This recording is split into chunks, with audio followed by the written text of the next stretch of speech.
Yeah, AJ Mahara here. In this podcast video, I'm going to talk about borderline sabotage.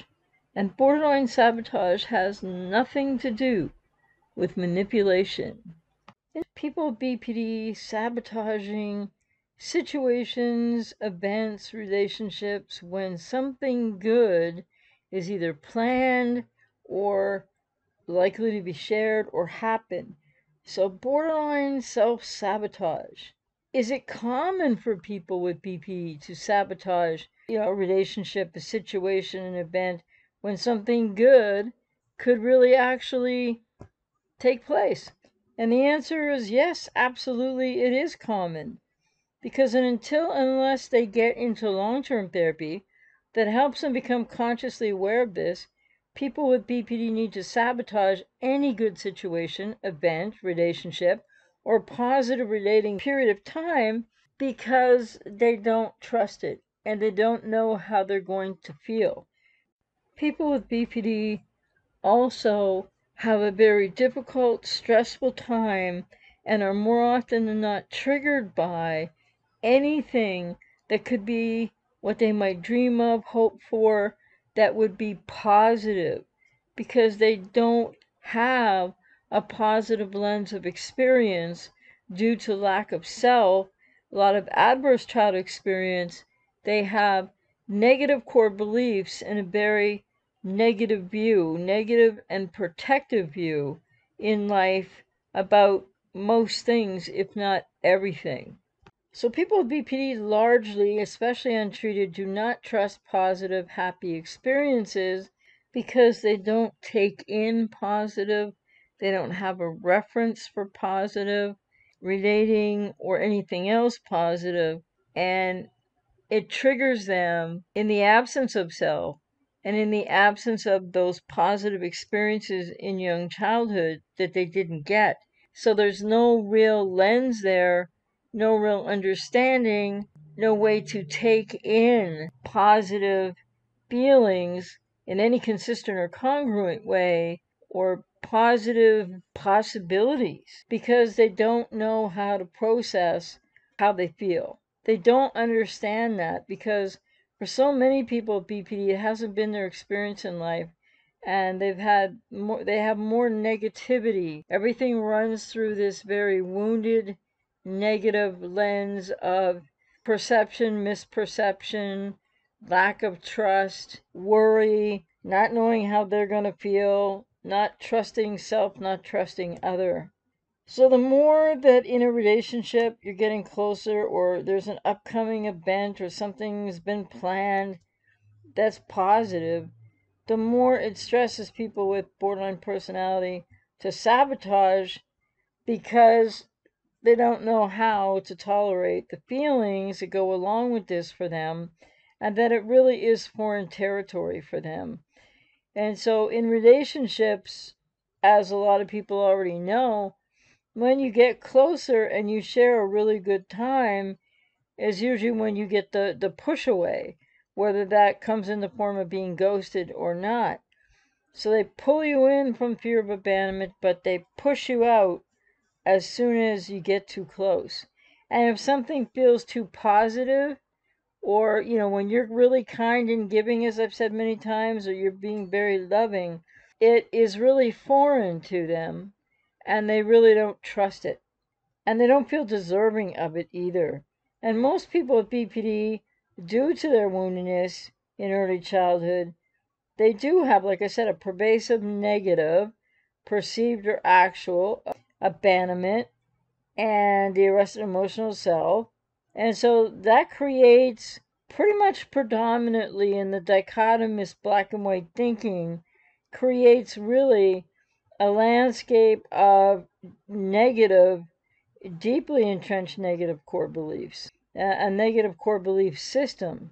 So when a young child stops emotionally maturing by or at the age of 2, when they're going to go on to be diagnosed or have the issues of BPD, it's a really primal pain that is psychological loss of an otherwise authentic self.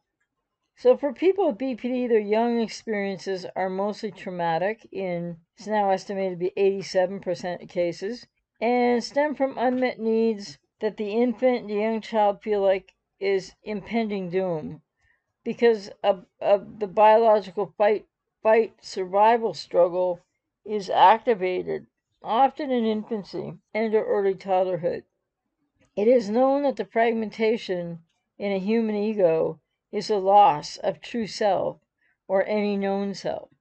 The child part of ego fragments away, splits off from people with the emotional arrested development that leads to a diagnosis of BPD. People with BPD are sensitive, and this painful experience, along with interrupted attachment, an insecure or no bond with mother, leaves them deep down in their subconscious with a fragmented child ego state, separated from self, lost to self, in arrested emotional development, which means they are then living through a false self. Due to emotional abandonment from and loss of first love object, which is mother. This abandonment woundedness that results in the loss of self is so painful and scary that those with BPD have learned subconsciously to expect pain, stress, anxiety, fear, and negativity. And as much as they experience it and expect it, they are equally unable to cope with it. It leads to extreme emotional dysregulation. People with BPD sabotage good situations, events, or relationships, anything positive in their lives because they don't know how to feel, cope with it, or trust positive situations, events, and relationships. They don't really know who they are, but more to the point, they don't really feel worthy of what it is they want the most, to be loved and to be close to people. And since they don't know how they will feel, this produces a tremendous amount of stress, triggers to emotional dysregulation, a lot of people with BPD internally, which can lead to anxiety and often subconscious feelings of engulfment, annihilation, feeling triggered back to primal helplessness. So for people with BPD, a coming good event, a positive close time in a relationship, triggers them into feeling unsafe and very unsure how to cope with the positive or even dare to be happy. And of course, not all people with BP are the same, but untreated, not too many people are happy. People with BPD are almost always, consciously or unconsciously, waiting for the proverbial other shoe to drop, because at one moment, at least, to another, they're triggered back to helpless, powerless feelings of their original abandonment and attachment wounds. Happiness, if ever really felt by someone with BPD, until getting into significant treatment, is very foreign, stressful, largely emotionally unknown territory for them. So in other words, it comes with the perception or misperception, but from the past, of threat. So this primal disconnection from the loss of self precludes people with BPD, more of them than not, and untreated, from experiencing what is a positive situation, a close positive time in a relationship. Like, they can experience that to a degree, but then they have to push you away. And they don't even have an ability really to appreciate other people's happiness, because like I said, it really is foreign to a lot of people with BP who are untreated. So then they can get triggered to an emotional regressive dissociatively re-experiencing of original abandonment or attachment wounds. So they really don't know themselves, they're lacking an identity from which to be able to even know happiness, let alone tolerate it. So what others find positive, relationally healthy, or positive in relationships, good or exciting, people with BPD largely subconsciously feel sheer terror and all kinds of emotional dysregulation and don't understand what the feelings are about or where they're coming from, and they need to externalize them immediately because it's not in their emotional lexicon of experience. So people with BPD get very negative, act out, can act in young childlike ways, and often create painful chaos for themselves and simultaneously for others. So many canceled plans, so many canceled vacations, so many last minute, I don't want to go here, I don't want to do that. And just a lot of indecisiveness in their lives anyway, because many tend to want to isolate, and they're very stressed out when they have to be in social situations, and they get very stressed out being close in relationships. The woundedness that occurs at such a young age in those who go on to be diagnosed with BPD strips them of knowing how to cope or even know happiness or real positivity in any lasting, concrete way. Their comfort zone becomes negativity and suffering. Of course, it's not comfortable, but it's what's known, and it's where they feel that safety that isn't really safety. So it does feel safer than risking the unknown, positive, trying to stay close to somebody in a relationship, which they just can't do until less significantly treated. It all feels terrifying to them, and most often subconsciously.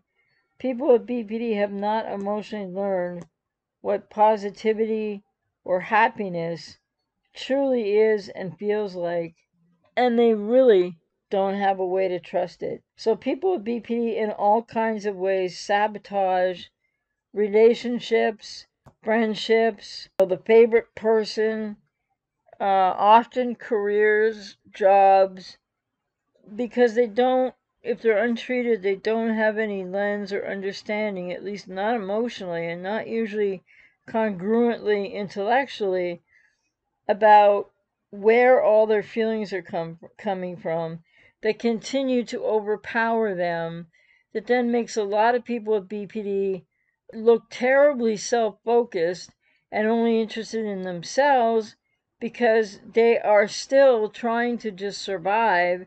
That's what's going on inside for them. And so they don't really have any space or bandwidth to really see you or be thinking about or dealing with how you're going to be impacted by every time they change their mind around plans or even what's going on in a relationship. The sabotage of people with BPD is not really a consciously chosen, well understood reality. It more or less happens for them in repetition compulsion cycled ways. Doesn't mean they're not still making a choice, but they're likely to be really unaware of it. So often they'll cancel plans at the last minute. Often they won't even, some will go on vacations, but many people with untreated BPD will back out of just about anything, be really stressed out by plans because they don't know how they're going to feel. And then sometimes they just simply don't know what they want, because what they want on a Monday and maybe plan something for Friday, by the time Wednesday or Thursday comes around, they don't feel the way they felt Monday. And they don't know why, and they don't understand it. So people with BPD sabotage tremendously, and of course sabotage relationships often and entirely.